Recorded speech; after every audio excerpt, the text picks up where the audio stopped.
Chittagong city corporation নির্বাচনের তারিখ ঘোষণার পর থেকে সরগরম ভোটের মাঠ।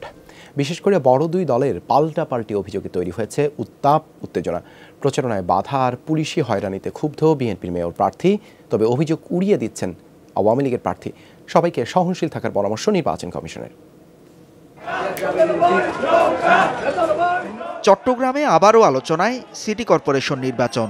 করোনার কারণে দীর্ঘ প্রায় ৯ মাস স্থগিত থাকার পর আগামী ২৭ জানুয়ারি ভোট গ্রহণের তারিখ ঘোষণা করেছে নির্বাচন কমিশন।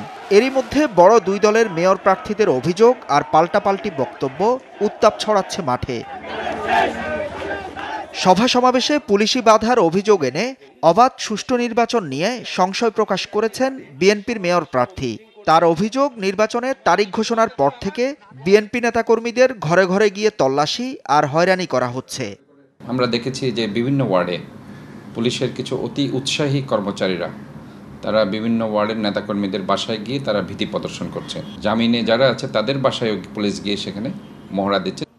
তবে বিএনপির এসব অভিযোগ পুরনো ও ভিত্তিহীন বলে দাবি করেন আওয়ামী লীগের মেয়র প্রার্থী। বরং ভোটের মাঠে দলটির সদিচ্ছা নিয়েই প্রশ্ন তোলেন তিনি।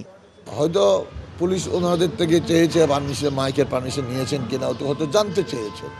এর কিছু তো হয় নাই, কোনোখানে তো সভা করতে বাধা দেওয়া হয় নাই বা কোনো উচ্ছৃঙ্খল আচরণ তো কেউ ওদের সাথে করে নাই।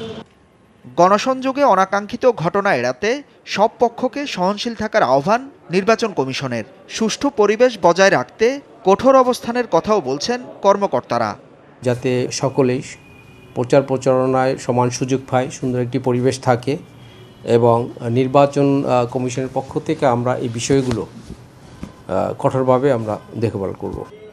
এবার চট্টগ্রাম সিটি কর্পোরেশন নির্বাচনে মেয়র প্রার্থী ৭ জন, আর সাধারণ ও সংরক্ষিত ওয়ার্ড মিলে কাউন্সিলর পদে প্রার্থী ২৬৯ জন।